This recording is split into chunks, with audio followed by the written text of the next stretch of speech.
เจริญธรรมยามค่ำคืนสาธุเล่นทีเผลอเล่นทีเผลอ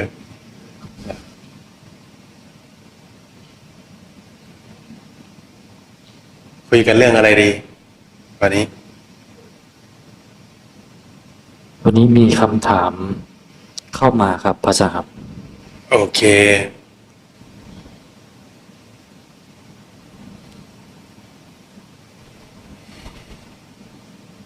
ไม่ตอบได้ไหมรู้สึกไม่อยากตอบคำถาม ไม่ต้องถามก็ได้นะ ยังไม่ได้ถามเลยครับพระอาจารย์ครับ โอเคโอเคงั้นถามดูก่อนก็ได้ถามว่ากราบนมัสการเจ้าค่ะ ใช้ชีวิตมาสักพักหนึ่งอยู่มาวันหนึ่งเจ็บปวดตามร่างกายไปหาหมอ หมอบอกว่าเป็นมะเร็ง จะใช้ชีวิตให้มีค่าคุ้มค่าที่สุดยังไงเจ้าคะและคนใกล้ชิดที่ดูแลควรวางใจอย่างไรกับสาธุค่ะคำถามนี้เป็นเรื่องคอขาดบาดตายเลยนะ ก็เวลาที่ความเจ็บไข้ได้ป่วยมันมาถึงตัวเราแล้วเนี่ยมันเป็นสัญญาณเตือนเราเป็นสัญญาณเตือนเราเวลาที่โรคภัยไข้เจ็บปรากฏขึ้นเราจะมองย้อนกลับไปเราจะเสียดายเวลาที่ผ่านมามากของชีวิตนะสิ่งที่เราทำได้ในขณะที่เรารู้ว่าตัวเองเริ่มป่วยนั่นน่ะคือเราต้องยอมรับให้ได้ต้องมีสติสัมปชัญญะรู้สึกตัวแล้วก็ต้องยอมรับให้ได้ว่าเวลาของเราเนี่ยมันเหลือน้อยเต็มทีแล้วนะถ้าเราจะพอได้ศึกษาธรรมะมันก็จะพอเห็นประโยชน์อยู่ได้ว่าในขณะที่เรามีชีวิตอยู่เท่านั้นเองเหมือนที่เคยเล่าให้ฟังตอนพิจารณาอาหารที่เราเคยเป็นเชฟไงอาหารที่แบบทำมาเนี่ยวิจิตรพิสดารงดงามมากนะแต่พอเวลาเราหยิบใส่ปากไปแล้วเราค่อยๆบดรูปลักษณ์หรือรูปร่างของอาหารนั้นมันก็ค่อยๆเปลี่ยนสภาพกลายเป็นเหมือนโจ๊กนะพอเราเริ่มเคี้ยวเริ่มบดมันก็ค่อยๆล่วงลำคอลงไปผสมกับน้ำลายผสมกับเสมหะค่อยๆลำเลียงไปถึงกระเพาะลำไส้ใหญ่นะลำไส้น้อยนะแล้วก็ออกมาทางทวารหนักเป็นอุจจาระอาหารที่เราเคยเห็นว่าประณีตนั่นนะแท้จริงแล้วมันมีพลังงานซ่อนอยู่ในนั้นนะเหมือนคนเราเกิดเหมือนกันนะคนเกิดเหมือนกันแต่คนตายเหมือนกันแต่ว่าในขณะที่ดำเนินชีวิตอยู่แตกต่างกันนะตรงนี้เนี่ยขึ้นอยู่กับสติปัญญาของคนเราก็จะเลยเห็นคนที่สติหลุดในชีวิตนะเนาะมีพวกสติหลุดมีพวกอะไรคนที่มีวิสัยทัศน์ดีมีสติปัญญามีความเฉลียวฉลาดนะคนที่มีความเห็นแก่ตัวคนที่เอาตัวรอดนะคนที่ป่วยเป็นโรคประสาทถ้าเราพอมีตาอยู่ก็จะเห็นนะมันเป็นสัจธรรมของโลกวันนี้เป็นสิ่งที่ยอมรับความจริงของทุกๆคนนะเราจะบ้าบอคอแตกเราจะเป็นบ้าเราจะนะมีสติปัญญาดีหรือว่าเราจะโง่เง่าเต่าตุนแต่ว่าสิ่งที่เราแสดงออกนั้นเป็นสมบัติเฉพาะตัวของใครของมันถ้าเรียกว่าพฤติกรรมหรือเรียกว่ากรรมหรือเรียกว่าพฤติกรรมของคนคนนั้นแล้วแต่ใครมีอะไรเป็นสมบัติเห็นไหมแล้วแต่ใครมีอะไรเป็นสมบัติเขาย่อมแสดงสิ่งนั้นแล้วก็จะเห็นสมบัติของคนนะสมมติว่าเราทำงานนะบางทีเราก็จะเจอคนนินทานะบางทีเราก็จะเจอคนพูดกระทบกระเทียบบางทีก็จะเจอคนดูหมิ่นสอดเสียดนะบางก็จะเจอคนพูดเพ้อเจ้อใส่เราทำไมคนนั้นก็ถึงพูดกระทบกระเทียบเราทำไมคนนั้นก็ถึงพูดเหยียบย่ำเราเหลือเกินทำไมเขาถึงดูหมิ่นเรานะใครมีอะไรเขาย่อมแสดงสิ่งนั้นเห็นไหมเพราะ ใจเขาทุกข์มานานคนที่มีทุกข์ก็เลยต้องแสดงความทุกข์ออกมานะการที่เขาจะพออยู่ได้ก็คือการกดคนอื่นลงนะเป็นวิธีการที่ง่ายที่สุดเพราะฉะนั้นเวลาที่เราเผชิญกับคำพูดกระทบกระเทียบคำส่อเสียดคำเพ้อเจ้อคำดูหมิ่นคำยกตนข่มนั่นแสดงว่าใจเขาทุกข์นะสมมติว่าเราเดินผ่านไปบนท้องถนนแล้วเราไปเจอคนที่เป็นคนไร้บ้านเราจะเสียเวลาไปตำหนิเขาไหมเราก็ยอมรับตามความจริงว่าข้อมูลไปตามสมบัติของเขาเห็นไหมแสดงว่าการที่ใครคนหนึ่งจะนินทาคนคนหนึ่งได้แสดงว่าคนนั้นต้องสำคัญนะการที่เราจะพูดถึงคนคนหนึ่งการที่เราจะพูดกล่าวถึงคนแสดงว่าบุคคลคนนั้นต้องสำคัญแสดงว่าการที่เราถูกนินทานั่นน่ะแสดงว่าเราเป็นบุคคลสำคัญนะของเขานะต้องรู้สึกตัวขึ้นมาเมื่อเราเห็นตามความจริงทุกคนก็หมุนไปตามสมบัติของใครของมันอยู่แล้วนะตามเรื่องราวตามสมบัติในตัวของใครของมันอยู่แล้วนี่คือสัจธรรมของสมบัติของคนนะไม่ต้องกลัวว่าใครจะพูดนินทาไม่ต้องกลัวเพราะใครมีอะไรเขาย่อมแสดงสมบัติของเขาอยู่แล้วนะเราต้องฟังด้วยซ้ำเราต้องเปิดใจฟังดูด้วยซ้ำว่าเขาพูดจริงหรือเปล่าถ้าเขาพูดจริงก็ยอมรับว่าเขาพูดจริงแล้วนะแต่ถ้าเขาพูดไม่จริงก็ต้องยอมรับว่าเขาพูดไม่จริงแค่นั้นเองจะพูดจริงหรือพูดไม่จริงก็ต้องยอมรับว่าจริงหรือไม่จริงนะแม้แต่อาการเจ็บไข้ได้ป่วยที่มันเกิดขึ้นก็ต้องยอมรับนะหรือคนไม่ค่อยรู้สึกตัวหรอกเขาเรียกว่าความเมาในวัยนะเมาในวัยเพลิดเพลินอยู่นะ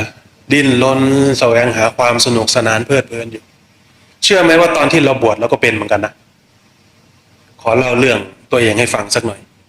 นะเราตั้งใจจะบวช1 พรรษาบวชเข้าไปก็อยู่ในวัดแต่ว่าใจเนี่ยไปเที่ยวเล่นอยู่เหมือนเดิมตัวอยู่วัดแต่ใจไม่ได้อยู่วัดนะเหมือนพวกเราเนี่ยตัวอยู่นี่แต่ว่าใจไม่ได้อยู่ที่นี่นะเห็นไหมใจมันไปโน่นไปถึงบ้านแล้วนะใจมันไปโน่นนะไปถึงอาหารแล้วบางคนนัดเพื่อนไว้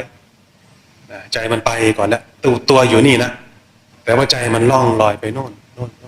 เหมือนกันเราไม่สามารถอยู่กับตัวเองได้นะทำไมถึงไม่สามารถอยู่กับตัวเองได้มันรังเกียจตัวเองเป็นสมบัติที่คนมองข้ามนะมันพยายามจะไปจับรูปโรงละครโรงสุราช่องรายการนั้นรูปคนนั้นดาราคนนั้นหรือแฟนคนนั้นคนนี้มาพยายามจะวิ่งไปไล่จับแต่มันก็ทุกข์อยู่อย่างนั้นนะเห็นก็ทุกข์ไม่เห็นก็ทุกข์นะเพราะว่าเราไม่มีที่พึ่งเป็นของตัวเองนะใจที่ปราศจากที่พึ่งก็เลยดิ้นรนไปตามโรงละครโรงสุราให้อยู่กับตัวเองเฉยๆได้ไหมอยู่ไม่ได้นะไม่สามารถอยู่กับตัวเองได้เพราะมันสับสนเพราะมันเชื่อว่าตรงนั้นจะสร้างความสุขให้มันได้มันก็เลยดิ้นรนไปจับที่คนนั้นบุคคลนั้นเรื่องนั้นนะแต่มันเหมือนกับเราเดินทางข้ามทะเลทรายนะเหมือนว่าตรงนั้นจะมีแหล่งน้ำนะเหมือนว่าตรงนั้นจะมีร่มไม้นะเหมือนว่าตรงนั้นจะมีผู้คนนะแต่ไปถึงปุ๊บว่างเปล่าเหมือนที่พวกเรากำลังดิ้นรนแสวงหาอยู่มาตลอดชีวิตนั่นแหละเดี๋ยวเรามีทรัพย์ก็คงจะดีพอมีทรัพย์แล้วเราก็ต้องใช้เราก็ต้องดิ้นรนหาใหม่นะเดี๋ยวเรามีแฟนก็คงจะดีพอมีแฟนแล้ว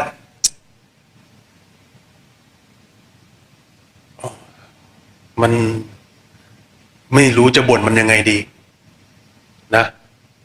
ก็ถามว่าทำไมเวลาที่เห็นสามีมันถึงของขึ้นเขาปะทำไมเวลาที่เห็นภรรยาทำไมถึงหงุดหงิดเขาว่างี้เห็นปุ๊บของขึ้นทันทีเลยทั้งที่เมื่อก่อนมัน ถ้าทั้งที่เมื่อก่อนมันกลับรู้สึกมันเชื่อว่าจะมีความสุขเห็นไหมมันเชื่อว่าอยู่ด้วยกันแล้วจะมีความสุขแต่พออยู่ด้วยกันจริงๆปุ๊บเห็นหน้าปุ๊บว่านะรู้สึกแบบโอ้โหเห็นหน้ามันแบบโอ้โหเดี๋ยวเอาเถอะเดี๋ยวเรามีลูกก็คงจะดีอย่างนั้นความหวังคือลูกตัวเล็กๆน่ารักพอเริ่มเลี้ยงลูกปุ๊บ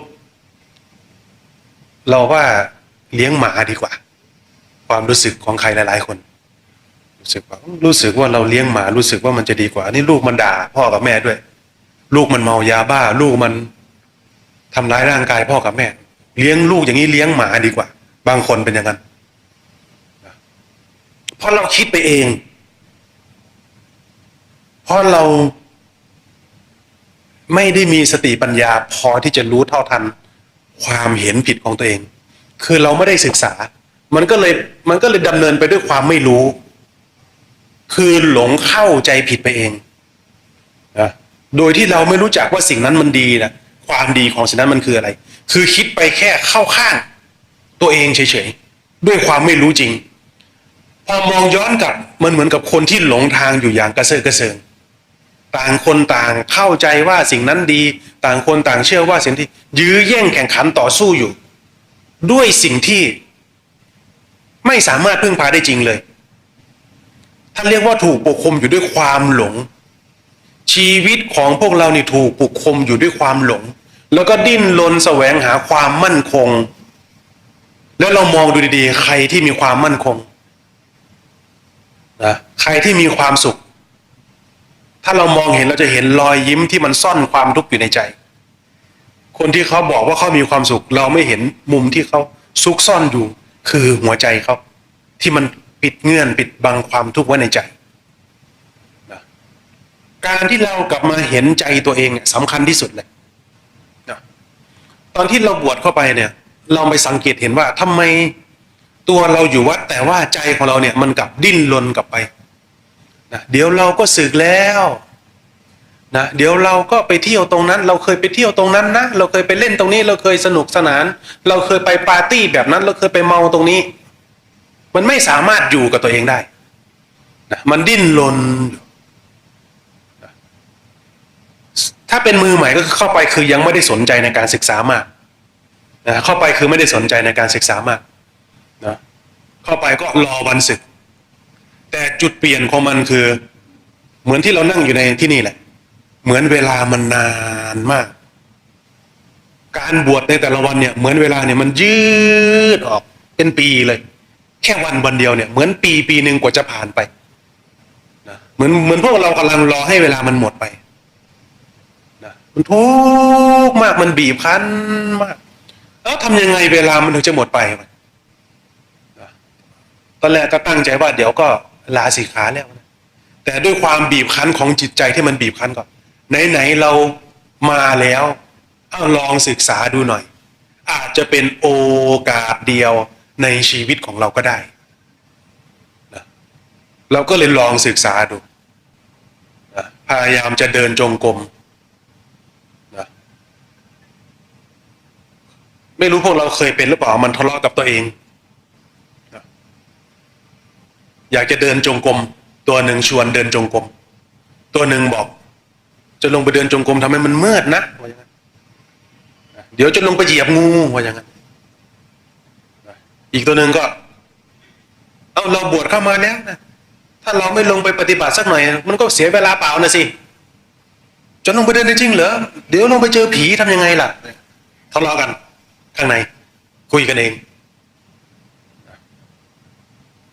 ถ้าจะเดินจงกรมจริงๆขอให้มันสว่างก่อนได้ไหมโอเคเดี๋ยวสว่างก่อนค่อยเดินจงกรมนะทำยังไงนอนรอ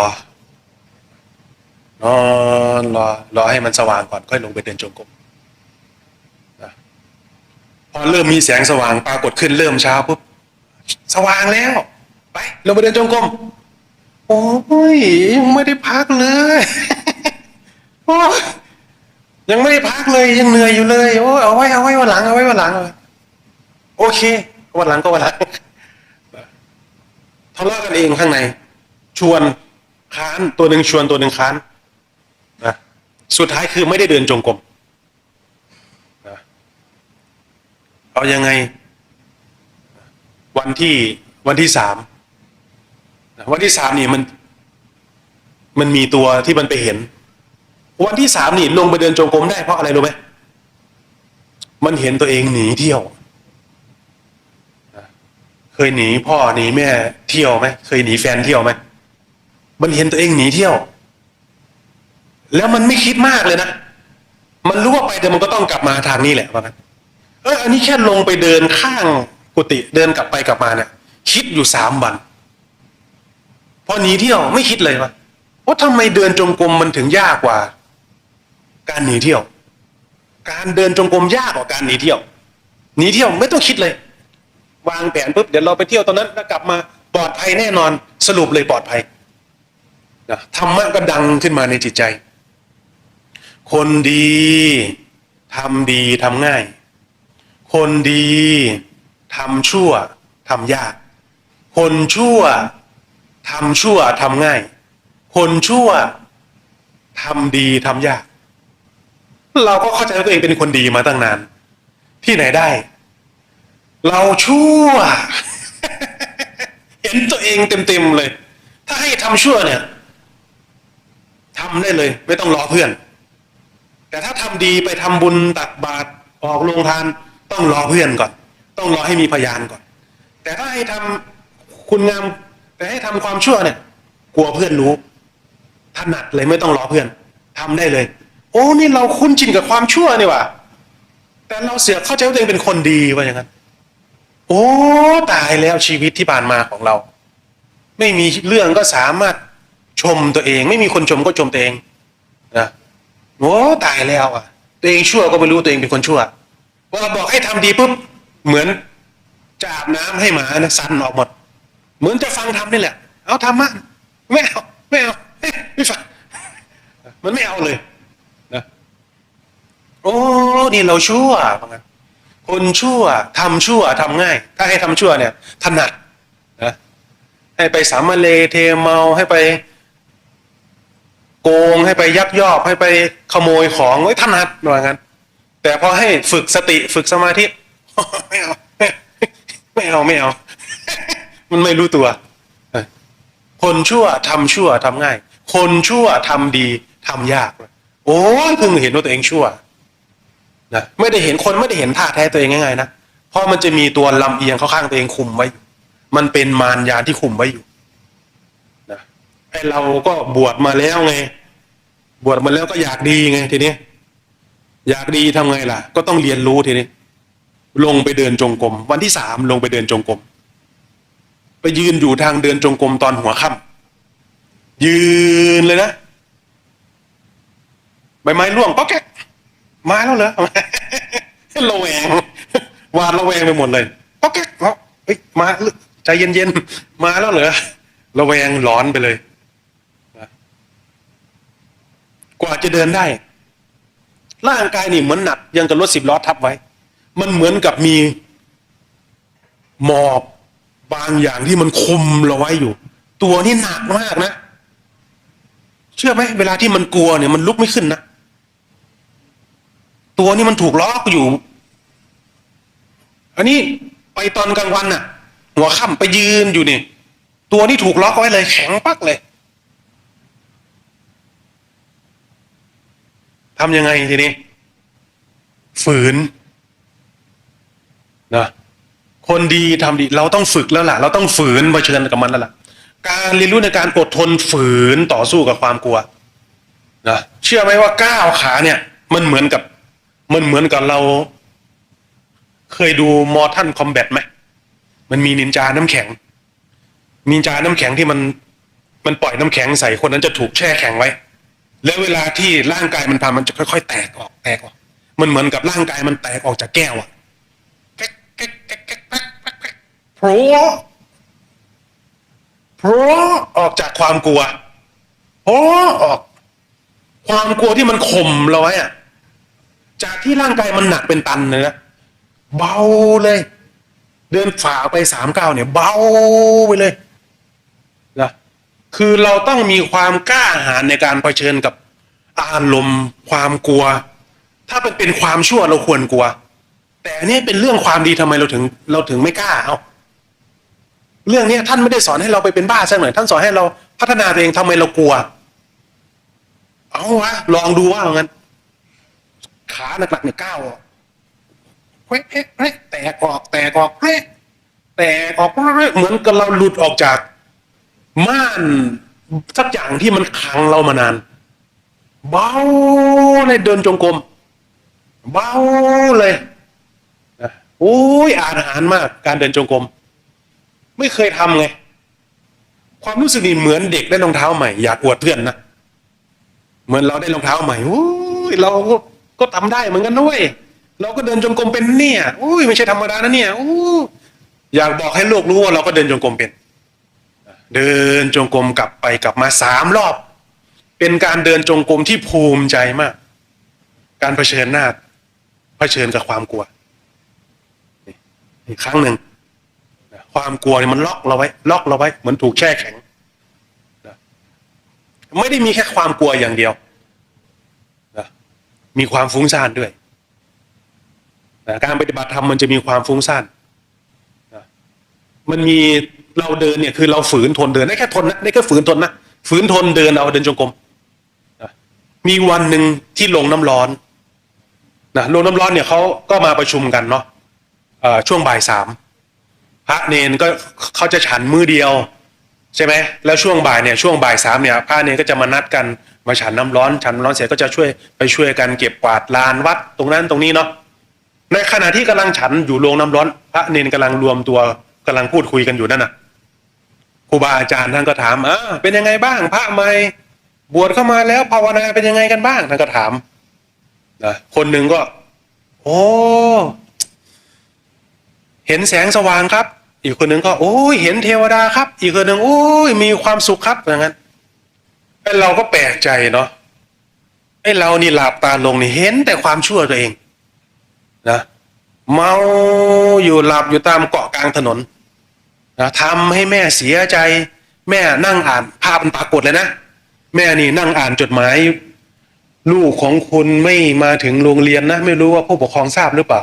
ลูกของคุณมีปัญหาอะไรเนี่ยแม่นี่เสียใจมากแม่เนี่ยส่งลูกไปโรงเรียนเราไม่ไปนะภาพที่ทำให้แม่เสียใจนะภาพที่ทำให้พ่อเสียใจภาพสามเลเทเมาภาพที่ไปชกต่อยภาพที่ยกพวกตะลุมบอลกันนะปรากฏคือทำไมเราเห็นแต่ความชั่วตัวเองวะเวลาภาวนาเนี่ยนั่งภาวนาเนี่ยนี่นานมากแล้วนะนี่เป็นปีแล้วนะว่างั้นลืมตาขึ้นมาไม่ถึง5 นาทีนะนั่งภาวนาละนี่ขาจะขาดแล้วนะภาวนาอย่างเงี้ยเราเป็นคนชั่วเราปฏิบัติทำไม่ได้หรอกภาวนาอย่างเงี้ยขาขาดเป็นคนชั่วมานานอย่ามาคิดเป็นคนดีเลยตายอย่างเดียวขาขาดตายอย่างเดียวเลยมันมีตัวที่มันคอยบงการเราอยู่ซึ่งถ้าสติปัญญาเรารู้ไม่ทันปุ๊บเราจะเข้าใจว่านั่นคือเราทำชั่วมานานเราเป็นคนดีกับเขาไม่ได้หรอกนะเรามาสังเกตดูทำไมไอ้ตัวนี้มันชอบบงการเราจังเลยวะมันชอบบอกว่าช้าชอบบอกว่าเร็วมันจะมีอารมณ์ความพอใจความไม่พอใจเนี่ยคอยบงการมันถ้ามันพอใจมันจะอยู่กับมันแต่ถ้ามันไม่พอใจมันจะผลักไสไล่ส่งเราก็ว่าไอ้ตัวนี้มันเป็นใครวะนะทำยังไงทีเนี้ยเถียงกับมันไม่รู้พวกเราเคยเป็นหรือเปล่านะเถียงกับตัวเองนะมันบอกให้เราลืมตาเราบอกไม่ลืมมันบอกให้เราลุกไม่ลุกมันบอกให้เราเลิกภาวนาเสียไม่เลิกมันมีเวลาอยู่ไงเราบวชมา1 พรรษาไงจะมาบอกให้เลิกรีบไปไหนเนี่ยอย่าเพิ่งมาออกคำสั่งเถียงกันไปเถียงกันมามันเงียบเว้ยมันก็ว่าเราดื้อนะมันพูดอะไรมาเราก็ไม่ตามมันก็เริ่มไม่พูดเหมือนกันถอยเหมือนกันเว้ยฟังฝืนทนนะทีนี้มันบอกคำสั่งปุ๊บเราไม่ตามมันปุ๊บมันก็ถอยดูมันก็ดูเราก็ดูมันดูต่างคนต่างดูกันนะเอาไงเราจะภาวนาไงเราบวชมาแล้วอาจจะเป็นโอกาสเดียวในชีวิตไงอยากจะภาวนาไงก็อยากจะฝึกฝนก็เอาดอดูไอ้ตัวนี้ทำไม มันเป็นความคิดมันเป็นมารที่ขังเราไว้มันจะไม่ยอมให้เราฝึกสติมันจะคอยกันเราคอยออกความเห็นคอยตีกรอบเราไว้ตัวเนี้ยทำยังไงเราก็มาเจอตัวเนี้ยทำไมตัวนี้มันถึงขังเราไว้กลับไปที่กุฏิไปทบทวนตัวเองเนาะเราก็ภาวนาเหมือนกันนะแต่เราเห็นแต่ความชั่วทำไมองค์นั้นบอกมีแสงสว่างทำไมองค์นั้นบอกมีความสุขเรานี่เห็นแต่ความชั่วตัวเองมาทบทวนเราผิดพลาดตรงไหนหรือเปล่านะบวชเข้ามาแล้วถ้าว่าศีลการทำความเพียรก็ไม่เคยขาดตกบกพร่องนะศีลก็ไม่เคยด่างพร้อยการประกอบความเพียรของเราแต่ทำไมเราไม่รู้ไม่เห็นเหมือนกับเขาเลยในขณะที่เรากำลังทบทวนตัวเองอยู่นะเสียงธรรมะของพ่อแม่ครูบาอาจารย์ก็ดังอยู่ในใจเธอยังหยาบอยู่มากคือเราศึกษาแค่ตามประเพณีนะคือเราไปศึกษาเราแค่ปฏิบัติตามเขาแค่เขาบอกให้ทำก็ทำแค่อยากหรือก็ทำแค่ฝืนเรียนรู้ทำและเราเคยประมาทว่าพระพุทธเจ้าไม่มีประมาทว่าบุญไม่มีประมาทว่าบาปไม่มีการประมาทมันทำให้ใจเราเนี่ยที่ไม่ได้มีศรัทธาแค่สักแต่ว่าศึกษาโดยที่ไม่มีศรัทธานั่นน่ะมันหยาบเกินไปต่อการเรียนรู้ในธรรมะขั้นละเอียดธรรมะละเอียดนะแต่ต้องอาศัยใจที่ละเอียดด้วยถ้าใจเราหยาบเนี่ยเราก็ได้แค่ของหยาบนะแต่ถ้าใจเราละเอียดธรรมะขั้นละเอียดก็จะซึมของคนที่ศึกษาด้วยมันขึ้นอยู่กับการขัดเกลาจิตใจตัวเองเราก็เห็นต้นตอแล้วเธอยังหยาบอยู่มากคือเห็นตัวเองหยาบเราประมาทว่าพระพุทธเจ้าไม่มีเป็นเพียงแค่การกล่าวอ้างเราประมาทว่าบุญไม่มีบาปไม่มีเป็นเพียงแค่การกล่าวอ้างเราประมาทว่าพระอริยเจ้าไม่มีถ้ามีต้องให้เราดูบ้างแล้วแต่ที่เราเจอเราก็เจอตามข่าวตามหน้าหนังสือพิมพ์เจอพระสายโบกรถตามท้องถนนเจอพระเมาอยู่ตามบขส.คนที่เขาส่งไปบวชคือคนที่พ่อกับแม่สอนไม่ได้แล้วเพิ่งออกจากคุกมามีปัญหาชีวิตใจเรามันไปหมายเอามันไม่ได้มีศรัทธาในการศึกษาเราเคยเห็นอย่างนั้นเราก็เลยเข้าใจว่าโลกทั้งโลกจะต้องเป็นเหมือนอย่างที่เราเห็นอย่างนั้นอย่าเพิ่งเข้าใจว่าโลกทั้งโลกจะสกปรกเหมือนตัวเองใครมีอะไรเป็นสมบัติเขาย่อมแสดงสิ่งนั้นทุกคนต่างหมุนไปตามสมบัติของใครของมันการศึกษาเลยต้องมีศรัทธาเห็นไหมอาศัยศรัทธาในการน้อมใจในการศึกษานะเราก็เลยเริ่มต้นของเรานะตั้งหลักในการศึกษาคือขอขมากรรมเพราะเราจะเริ่มต้นในการศึกษาคือเราอยากจะรู้ว่าท่านสอนอะไรการน้อมใจศรัทธาเราจะสร้างยังไงเราก็เลยขอขมากรรมถ้าข้าพเจ้าได้ล่วงเกินในพระพุทธเจ้าถ้าข้าพเจ้าได้ล่วงเกินในพระสัทธรรมคำสั่งสอนถ้าข้าพเจ้าได้ล่วงเกินในพระอริยสงฆ์ทั้งหลายด้วยความไม่รู้ด้วยความรู้เท่าไม่ถึงการถ้าพระเจ้าเคยนะปฏิบัติชั่วช้าลามกต่อบิดามารดานะต่อเจ้ากรรมนายเวรทั้งหลายขอให้ท่านทั้งหลายงดโทษให้แก่ข้าพเจ้าด้วยตอนนี้ข้าพเจ้าขอเอาศีลที่ข้าพเจ้าได้บวชเข้ามาเนี่ยเป็นหลักประกันในการปฏิบัติศึกษาธรรมะเอาศีลเป็นตัวตั้งนะก็คือตั้งหลักใหม่เลยด้วยการเอาการบวชชีวิตพรหมจรรย์ที่ไม่ได้เบียดเบียนนี่แหละเป็นการเริ่มต้นในการปฏิบัตินะปรากฏว่าผลลัพธ์เปลี่ยนไปคือมันมีศรัทธาใจเนี่ยมันซึ้งมากเวลาที่ฝึกภาวนาพอเราเอาศรัทธาน้อมเรายอมแล้วต่อกรรมชั่วช้าลามกที่เราเคยไอ้ที่มันเห็นกรรมเก่าๆเพราะว่ามันมาจากสมบัติเดิมของเราพอเราภาวนาไปแล้วก็เลยเห็นกรรมสมบัติมันเป็นสัญญาอารมณ์โอ้เรื่องราวต่างๆที่มันมาของเราหลงทางมานานทีนี้การฝึกสติคือฝึกสติในปัจจุบันระลึกมาที่ลมหายใจกำหนดลมหายใจเข้าพุทลมหายใจออกโทตั้งกายตรงดำรงสติอยู่เฉพาะหน้ากำหนดมาโฟกัสที่ลมหายใจพุทโธมันน่าอัศจรรย์ที่ความรู้มันเปลี่ยนไปมันไม่ต้องอดทนฝืนทนเหมือนก่อนหน้านั้นมันเป็นความลื่นเลงมันบันเทิงอยู่ในใจมันเป็นความลื่นเลงบันเทิงมันเป็นความสุขที่ได้เห็นร่างกายนี่ถูกแยกออก ตาที่เราเคยบังคับ เหมือนกล้องวงจรปิดถูกลอยออกหูที่เราเคยจดจ่อฟังมันถูกลอยออก ความรู้ทางตาถูกลอยออกความรู้ทางเสียงถูกลอยออกร่างกายถูกลอยออกเป็นความรู้ที่รวมกำลังของความตั้งมั่นมาสู่ภายในร่างกายเนี่ยเหมือนบ้านหลังหนึ่งส่วนใจเนี่ยเหมือนคนเฝ้าบ้านมันเห็นความรู้ที่ตั้งอยู่ในกายเพราะมันรู้ออกร่างกายเนี่ยเหมือนบ้านหลังหนึ่งเหมือนเรานั่งอยู่ตรงเนี้ยแล้วตรงนี้เป็นเหมือนกายอ่ะเหมือนโดมนี่เหมือนกายมันรวมเข้ามาสู่ภายในน้ำตาก็ท่วมท้นหลั่งลินออกมาโอ้มันความรู้สึกมันเหนือคำอธิบายในความรู้สึกนั้นมันพออาจจะอุปมาได้เหมือนกับว่าเรานี้หลงทางจากบ้านมานานแล้วเราได้เดินทางกลับมาสู่บ้านหลังนั้นที่เราอบอุ่น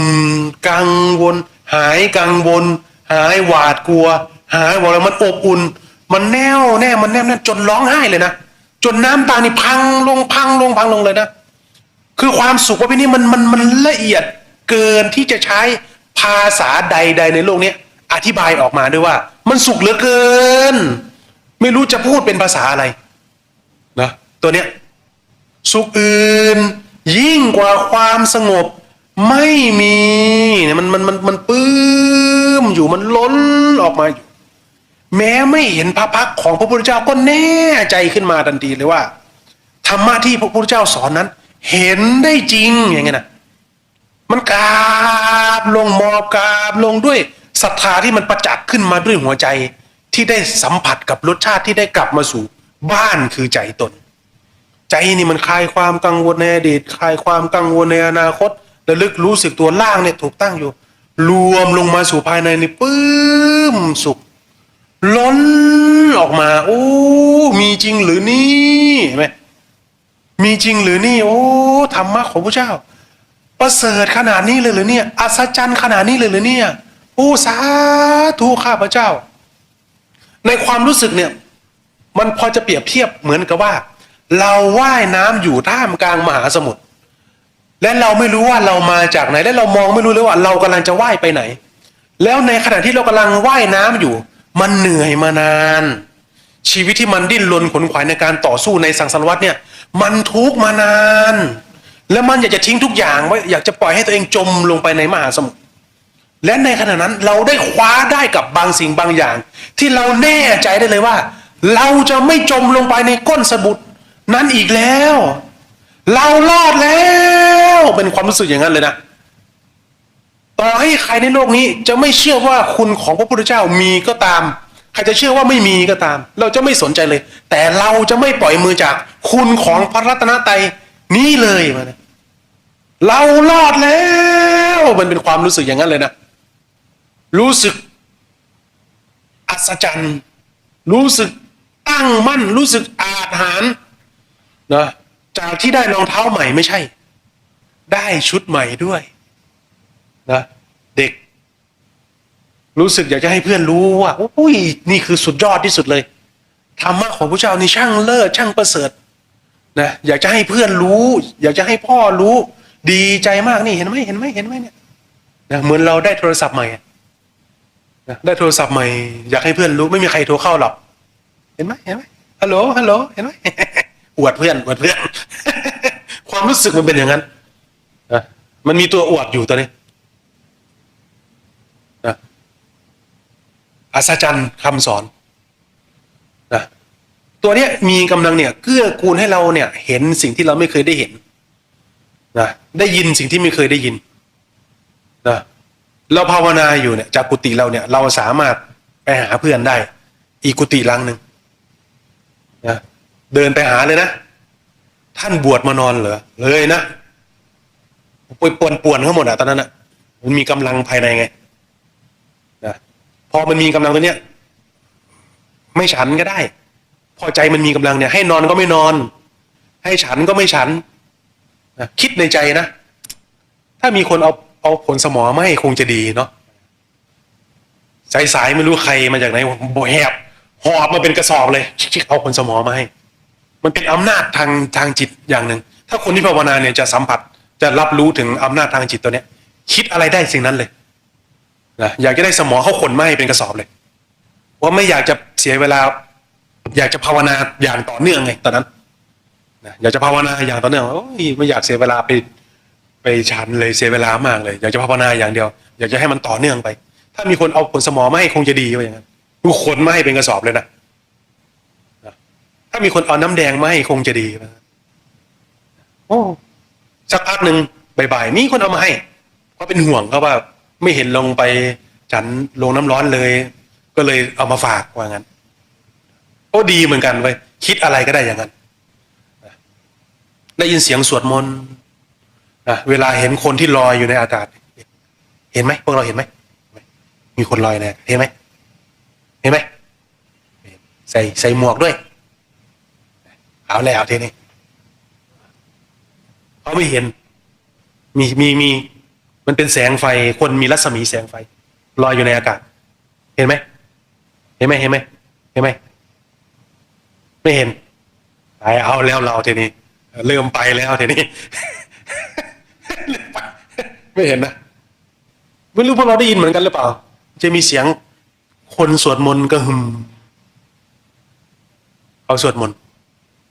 เป็นเสียงสวดมนต์กระหึ่มคือมันได้ยินอยู่คนเดียวไงเอาแล้วทีนี้เริ่มหลอนแล้วทีนี้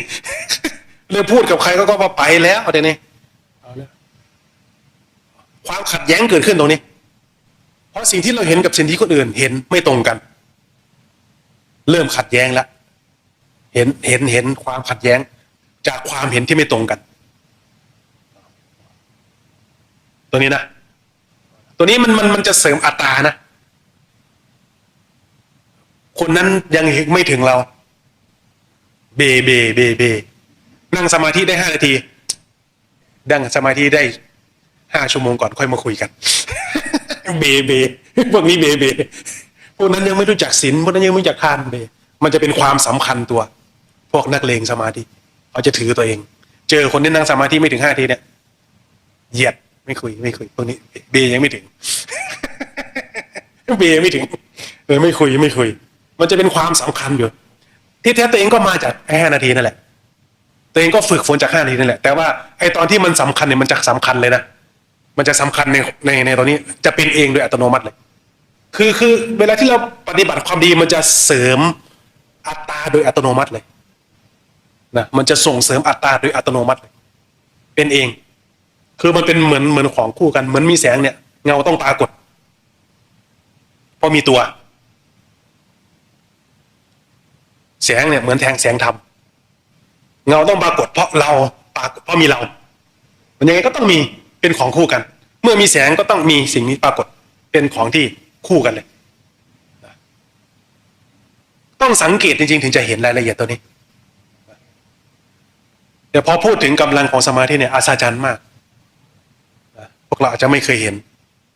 ลอยได้คนลอยได้แล้วใส่หมวกด้วย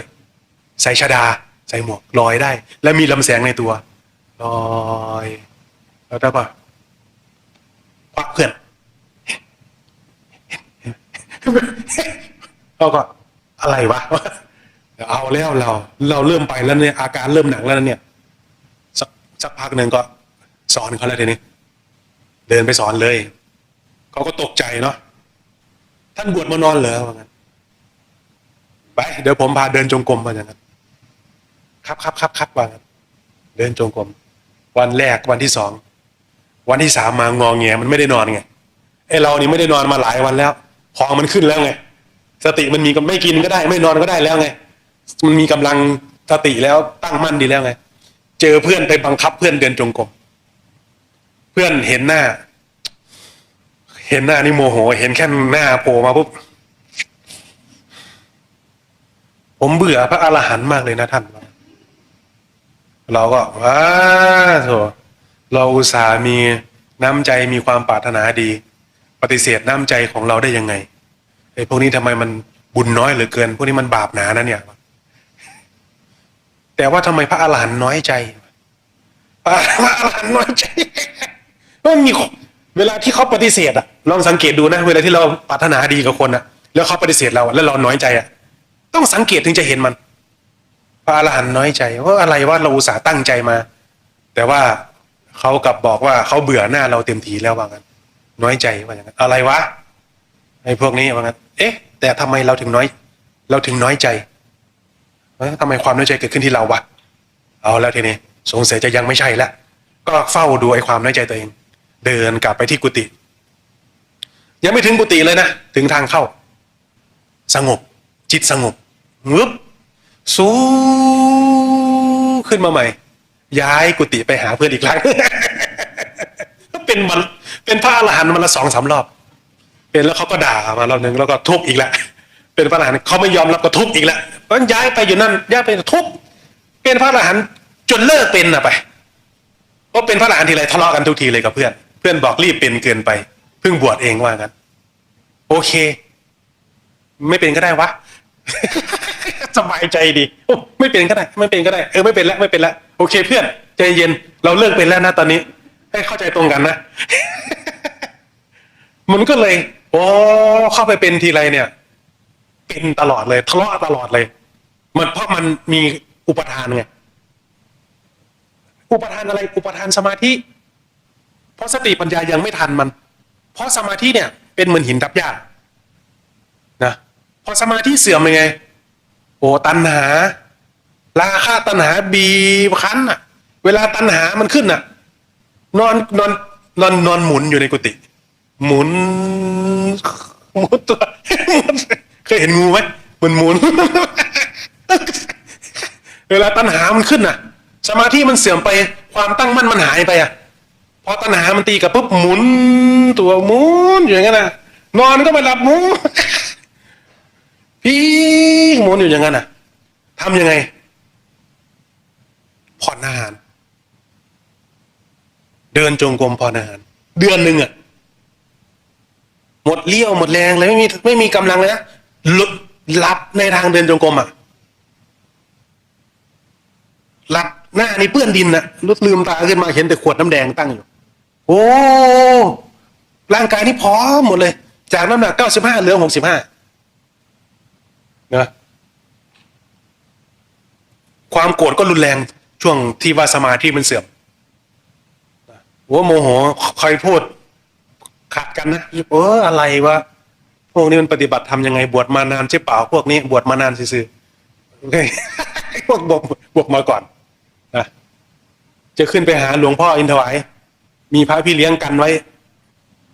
พระต้องมีพระพี่เลี้ยงกันไว้ยังไงท่านก็จะรู้ว่าไอ้นี่ป่วนไอ้นี่ยังไม่ปกตินะก็จะมีพระคอยตรวจสอบนะเอาบอก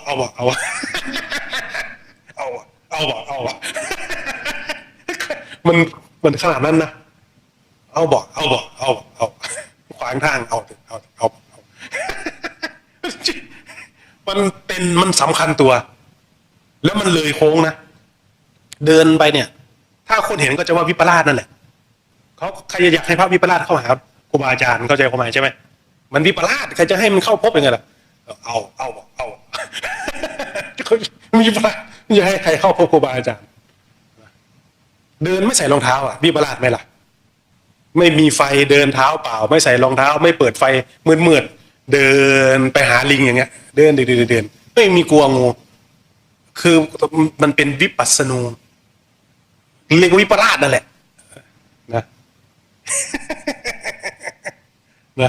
หรือเรียกว่าวิปลาสนั่นเองคือสำคัญตัวเองนั่นเองมันสำคัญในความเพียรของตัวเอง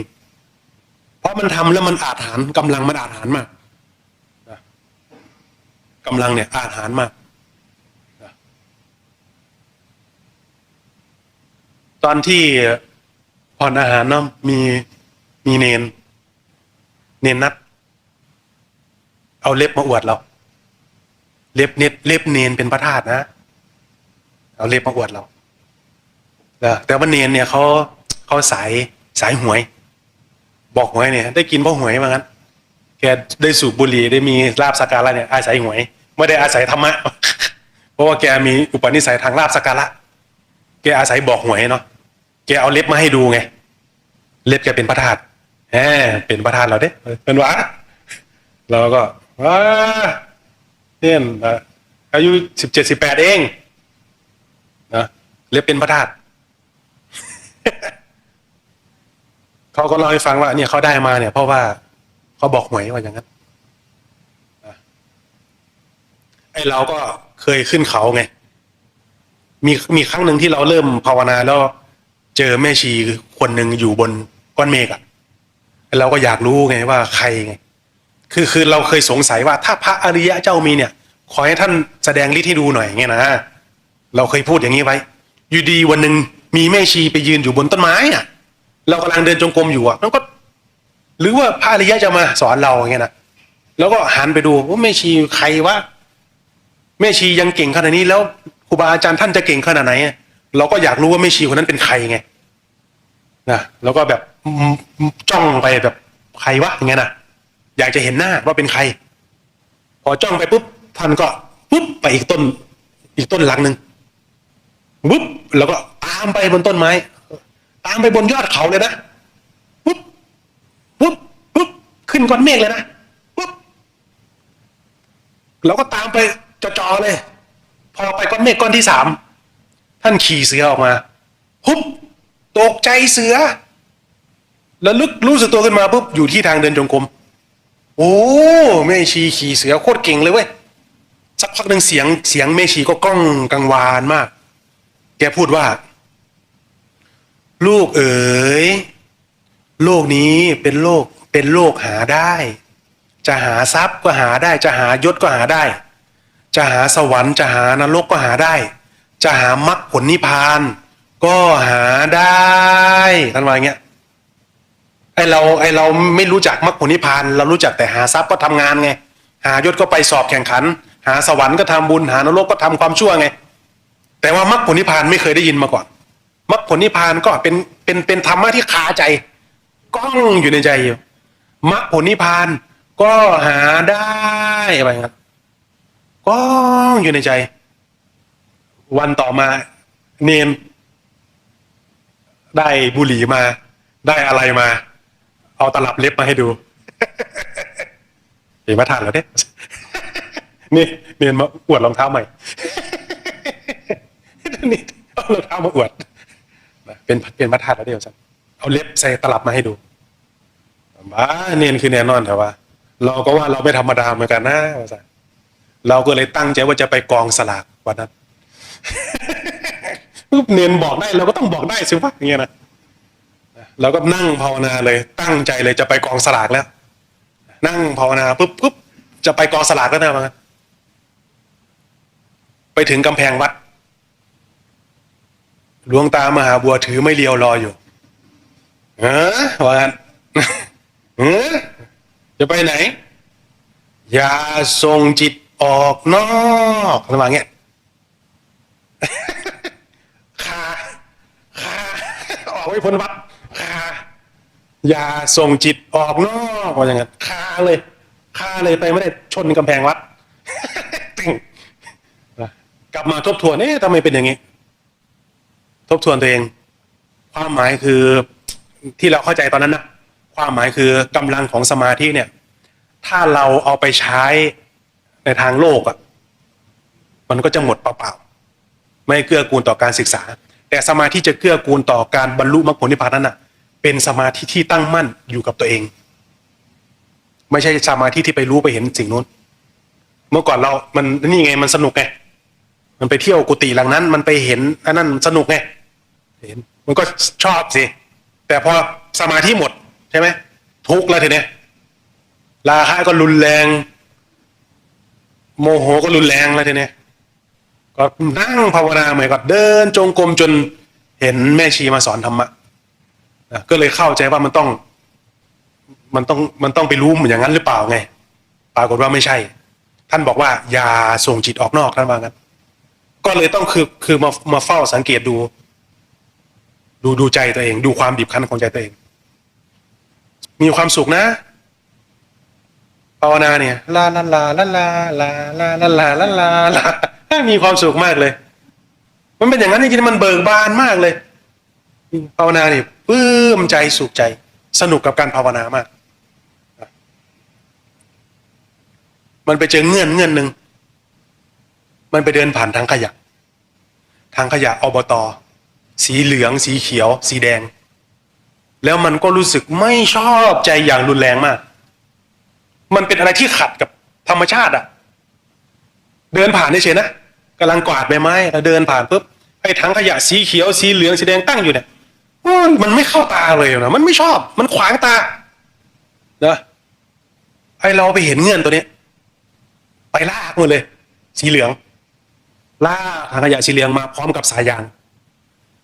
ถังขยะนี่แหละมันสกปรกกว่าอย่างนั้นไม่ชอบลากมาพร้อมสายยางเลยนะเอามือลูบออกถังขยะทำให้สกปรกใช่ไหมว่าอย่างนั้นทำให้สกปรกใช่ไหมไม่ใช่ถังขยะเนี่ยถูกสร้างขึ้นมาเพื่อให้จัดการขยะแสดงว่าสิ่งที่อยู่ในถังขยะสิ่งนี้เป็นสิ่งสกปรกใช่ไหมว่าอย่างนั้นเอาแล้วทีนี้เอามือลูบดินที่จับดินนี่แหละทำให้ถังขยะสกปรกว่าอย่างนั้นน้ำก็ฉีดมือก็ลูบดินสักพักดินที่มันก็ไหลลงไปสู่ดินด้วยกันอ้าวไหนบอกว่าดินสกปรกไงก็ทุกอย่างตั้งอยู่บนดินแสดงว่าทุกอย่างต้องสกปรกนะสิเอ้าไม่ใช่ดินไม่ได้สกปรกล้างส่องเข้าไปข้างในน้ำจิ้มลูกชิ้นหนอนถุงลูกชิ้นน้ำนี่แหละน้ำจิ้มนี่แหละสกปรกว่าอย่างนั้นล้างออกมาน้ำก็ไหลแล้วก็ซึมหายไปในดินสักพักหนึ่งภาพก็ปรากฏปุ๊บมันก็ต้นไม้ก็ดูดซับซึมแล้วปล่อยไอขึ้นไปสู่กลายเป็นก้อนเมฆมันสกปรกไม่จริงนี่หว่าไอ้พริกไอ้ที่มันก็ไม่ใช่สกปรกมันเป็นพริกอ่ะเอ้าไม้ไผ่นี่แหละสกปรกว่าอย่างนั้นไม้เสียบลูกชิ้นไม้ไผ่สกปรกว่างั้นจริงเหรอว่างั้นใครไปตัดมันมาคนไปตัดมันมาเราไปตัดมันมาหรือเปล่าไม่ใช่เราแม้เราไม่รู้ทุกสิ่งทุกอย่างก็มีที่มาที่ไปในตัวของมันโอ้มันทิ้งเรื่องราวที่เราสงสัยมาตลอดเลยเราสงสัยคนนั้นเราสงสัยคนนี้เราสงสัยคนนั้นทุกสิ่งทุกอย่างในโลกนี้ล้วนแล้วแต่มีที่มาที่ไปเราจะเห็นก็ตามหรือไม่เห็นก็ตามเราจะรู้ก็ตามหรือไม่รู้ก็ตามทุกสิ่งทุกอย่างในโลกนี้ล้วนแล้วแต่มีที่มาที่ไปในตัวของมันไม่ได้ขึ้นอยู่กับความพอใจหรือไม่พอใจของเราแม้เราไม่ชอบเขาก็ต้องสร้างขึ้นมาแม้เราไม่ได้ไปตัดเขาก็ไปตัดมาแม้เรามันก็เป็นวงจรของเขาทุกอย่างหมุนไปตามธรรมชาติในตัวของมันเราก็จริงเขาก็จริงดีก็จริงชั่วก็จริงรู้ก็จริงไม่รู้ก็จริงสว่างก็จริงมืดก็จริงตายแล้วที่เรากลัวความมืดมาตลอดเราเป็นบ้าความมืดมันไม่เคยหลอกเราเลยมันแค่อยู่ของมันเฉยๆแต่เรากลับวิ่งหนีความมืดมาหาแสงสว่างเราเป็นบ้าเราเป็นบ้าของเราเองหนีความมืดเพราะมืดไม่ได้หลอกเรามันอยู่ของมันดีๆอยู่แล้วแต่ว่าเราวิ่งหนีความมืดเพื่อที่มาหาหลอดไฟมาแสงสว่างเราเป็นบ้ามันหมายไปเองของมันโอ้ทุกสิ่งทุกอย่างในโลกนี้ล้วนแล้วแต่หมุนไปตามเหตุปัจจัยในตัวของมันทั้งนั้นเลยเราจะชอบหรือไม่ชอบเขาก็ต้องมีที่มามีที่ไปเขาจะชอบหรือไม่ชอบเราก็มีที่มาและมีที่ไปของเราทุกคนล้วนแล้วแต่มีที่มาทุกคนต่างมีเหตุมีผลในตัวของเขาเองเลิกยุ่งเลยเลิกยุ่งกับคนทั้งโลกเลย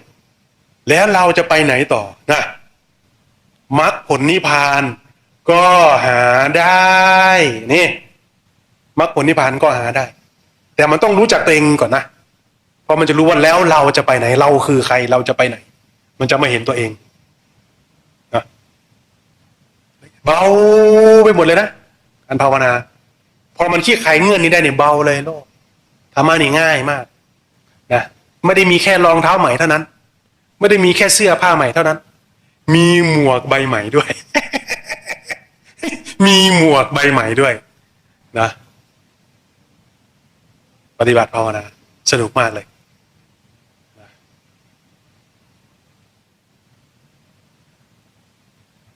มันมีครั้งหนึ่งไปเห็น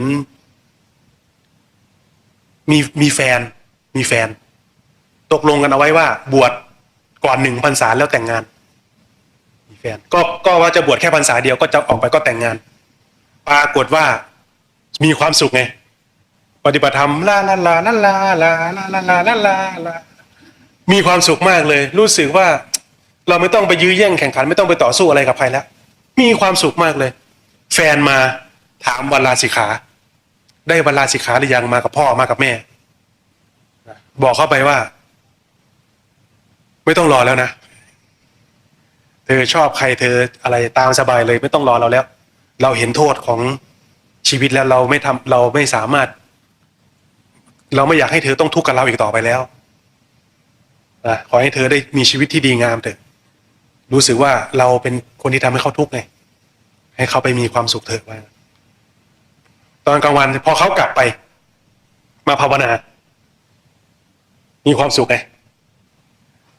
มันก็คาใจเราพูดถูกไหมเราพูดกับเขาไปมันถูกหรือเปล่านะมันคาใจไงมันมีตัวห่วงด้วยกิเลส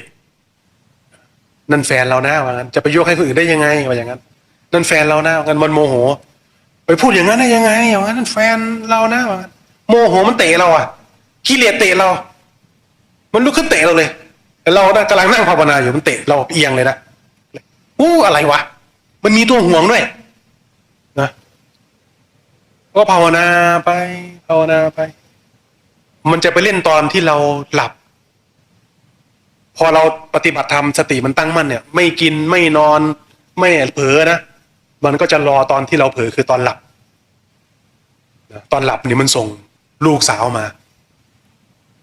ถูกสเปคมากเลยนะขาวเลยผิวขาวอายุประมาณ20ใส่ชุดว่ายน้ำสีเขียวเขียวเหลืองเหลืองอยู่ที่ชายหาดมีเสียงมาด้วยแบบว่ามันอันนี้มันเห็นปุ๊บนี่ของเราใช่ไหมไอ้ข้างในกิเลสมันก็จะเข้าไปยึดถือเอาเลยนะของเราไอ้ตัวนั้นน่ะมาแล้วของเรามันจะเข้าไปยึดถือว่าเป็นของเราเลยนะดิ้นออกพอมันขยับเท่านั้นแหละปุ๊บขยับจะไปยึดถือเป็นของเราเท่านั้นแหละนี่เราเป็นพระอยู่นะมันปรากฏตัวเองเป็นพระแล้วผู้หญิงคนนั้นก็อายุ25อายุ30อายุ35อายุ40อายุ45อายุ50ค่อยๆบวมค่อยๆย้วยค่อยๆกลายเป็นป้าค่อยๆเป็นน้ากลายเป็นยายลงแล้วก็สุดแล้วก็พังลงไปกระเทือนใจมากเลยเฮ้ยแล้วมันก็เห็นตัวเองเปื่อยแล้วมันก็เด้งมาเห็นตัวเองที่เป็นพระเนี่ยแล้วก็จับตัวเองเนี้ยแล้วมันก็เป็นเลือดเปื่อยลงมาเงี้ยแล้วก็ตายแล้วไอตัวที่มันเห็นตัวเองตายอ่ะมันกลัวว่าจะไม่มีที่อยู่แล้วเราจะไปอยู่ไหนตายแล้วถ้าเราตายแล้วจะไปอยู่ไหนมันดิ้นรนไม่เอามันกลัวตัวเองตายเนี่ยมาเข้าตรงเนี้ยมรรคผลนิพพานก็หาได้มันมาเห็นตัวเนี้ยมันมีทางไหนบ้างที่จะพ้นจากความกลัวตรงเนี้ยเพราะว่าตายแล้วมันไม่จบไงพอเวลาตายปุ๊บใช่ไหม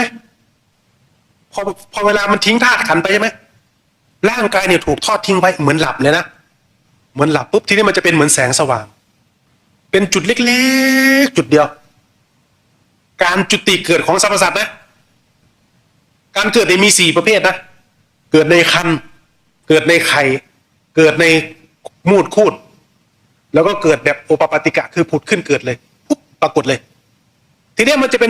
ป็นอุโมงค์ไปมันเป็นทางไปจุดเล็กๆเนี่ยเหมือนเรามองไปเห็นแสงไฟเนี่ยแล้วทุกคนมุ่งไปจุดนั้นน่ะแล้วทุกคนน่ะทั้งสัตว์อ่ะทั้งความป่าเถื่อนอ่ะยิ่งกว่าไปดูคอนเสิร์ตอีกยิ่งกว่าคอนเสิร์ตที่เขาทะเลาะกันอีกทุกคนมุ่งไปหรอกกูก่อนมึงมันโอ้โหมันโกลาหลมากและเราถ้าไม่มีกำลังเนี่ยแข่งเขาไม่ได้เขาจะกันเราออกหมดเลยมันเลยมีช่องของใครช่องของมันคนที่มีบุญกุศลคนนั้นมีทางไปเลยมีคนนำทางไปเลยดิ้นรนไปเลยคนที่เป็นสัตว์ก็ปุ๊บเป็นสัตว์เลยเป็นช่องเป็นขึ้นเป็นช่องเลยเหมือนหลับแล้วตื่นขึ้นไปตามช่องเลยไม่ได้ตายแล้วศูนย์นะยากจนมาเกิดยังไงคนพิการมาเกิดยังไงคนร่ำรวยลูกเศรษฐีมาเกิดยังไงถ้าตายแล้วศูนย์แล้วใครมาเกิดเอา เขามาเกิดกันยังไงวะเชื้อมันพาเกิดมันมีเชื้อของความไม่รู้อยู่เหมือนเรามาเกิดด้วยความไม่รู้อ่ะเหมือนหลับแล้วเรามาเกิดเป็นลูกของพ่อได้ยังไงเรามาเกิดเป็นลูกของแม่ได้ยังไงทำไมคนนั้นมาเกิดในลูกของบ้านเศรษฐีทำไมคนนั้นมาเกิดในสลัมทำไมคนนั้นไปเกิดที่เอธิโอเปียกลางทะเลทรายคนนั้นเกิดที่โรฮิงญาทำไมคนนั้นไปเกิดที่เขมรทำไมคนนั้นไปเกิดที่อิสราเอลยังลบกันอยู่เลยแสดงว่าการเกิดของเราเนี่ยถือว่าเลิศนะมีข้าวอุดมสมบูรณ์มีน้ำมีผลไม้ดีกว่าไปเกิดกลางทะเลทรายเอธิโอเปียสมบัติการเกิดของคนเนี่ยแตกต่างกันการเกิดต้องเกิดอีกเหรอเนี่ยว่างั้นตายแล้วว่าไปแล้ววิถีชีวิตการเกิดเขาไปเกิดตามสมบัติเห็นตัวเองจากพฤติกรรมตัวเองพฤติกรรมของตัวเองคือทำดีๆทำชั่วทำไมเราถึงทุกข์เพราะเราไม่เคยสร้างความดีเลยเพราะเราไม่เคยสร้างกุศลเป็นที่พึ่งเลยเพราะเราไม่เคยรู้จักบุญรู้จักบาปเลยเพราะเราทำมั่วเพราะเราตาบอดหูหนวกใครบอกใครเตือนก็ไม่ฟังมันก็เลยได้รับผลคือความทุกข์ที่วนอยู่ในสังสารวัฏเพราะเราไม่รู้จักบุญนี่แหละคือผลแห่งกรรมเราก็เลยหลงอยู่อย่างกระเซาะกระเซิงอยู่ในโลกทำดีก็ดีไงทำชั่วก็ชั่วไงเราไม่รู้เหตุแห่งกรรมและผลของกรรมมันก็เลยเห็นตัวเองพอเห็นตัวเองชัดปุ๊บเห็นคนนะคนนั้นจะเป็นอสุรกายคนนั้นอาการออกเลยคนนั้นโลภคนนั้นเป็นเปรตออกอาการออกเลยคนนั้นจ้องขโมยคนนั้นเป็นอสุรกายคนนั้นเป็นนักเลงสุราคนนั้นจะเป็นอสุรกายทางเดินมันปรากฏเลยไปทางนั้นแน่นอนเพราะไม่รู้อบายมุขคนนั้นติดอบายมุขคนนั้นไปทางนั้นแน่นอนคนที่มีทานมีศีลคนนั้นไปทางกุศลแน่นอนเห็นทางของสรรพสัตว์ไปตามพฤติกรรมของใครของมันเลยกุศลธรรมะอกุศลธรรมะแบ่งสายออกชัดเจนเลยทำดีๆทำชั่วตามสมบัติที่ทำใครทำอะไรย่อมแสดงสมบัติเช่นนั้นสมบัติของคนต่างของใครของมันประจักษ์ขึ้นมาอย่างนั้นเลยของใครของมันแล้วเราล่ะทีนี้มองหาทางตัวเองถ้าเราไม่เปลี่ยนแปลงพฤติกรรมตัวเองนรกแน่นอนถ้าเราไม่เป็น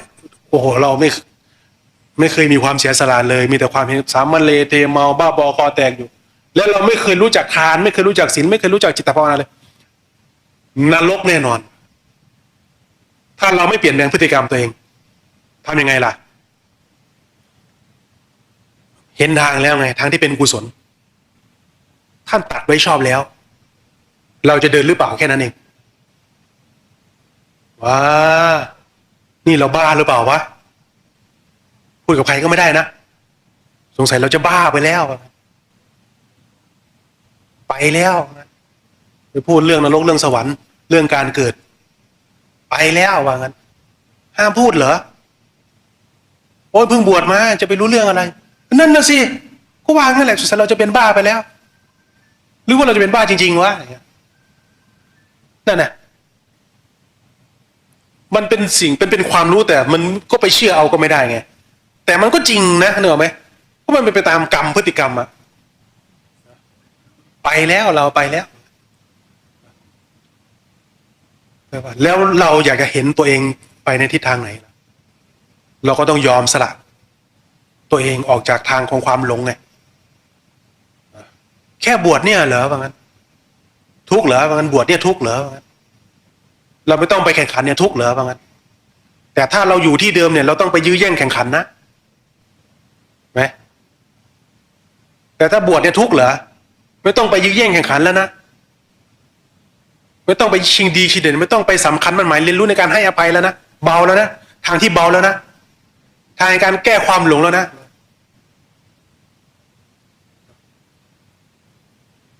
ทุกข์เหลือทางนี้ว่างั้นเหมือนคนตาบอดเดินผ่านริมหน้าผาที่ผ่านมาชีวิตที่ผ่านมานี่มืดมนอนตการมากแล้วทางเดินของชีวิตเอายังไงล่ะทีนี้พ่อก็มารอวันลาสิกขาแฟนก็มารอวันลาสิกขาเอายังไงล่ะทีนี้ชีวิตนี่ก็เป็นเรื่องราวของ เป็นเรื่องราวนะเป็นเรื่องราวชีวิตของเราที่ดำเนินมาอย่างนั้นนะเป็นไงหมดเวลาแล้วเหรอโอเคเอาเท่านั้นก่อนแล้วกันโปรดติดตามตอนต่อไปขอให้เจริญในธรรมโดยทั่วหน้ากันทุกท่านเนาะจนสามารถก้าวผ่านล่วงพ้นความทุกข์ได้โดยทั่วหน้ากันทุกท่านทุกคนเทอญ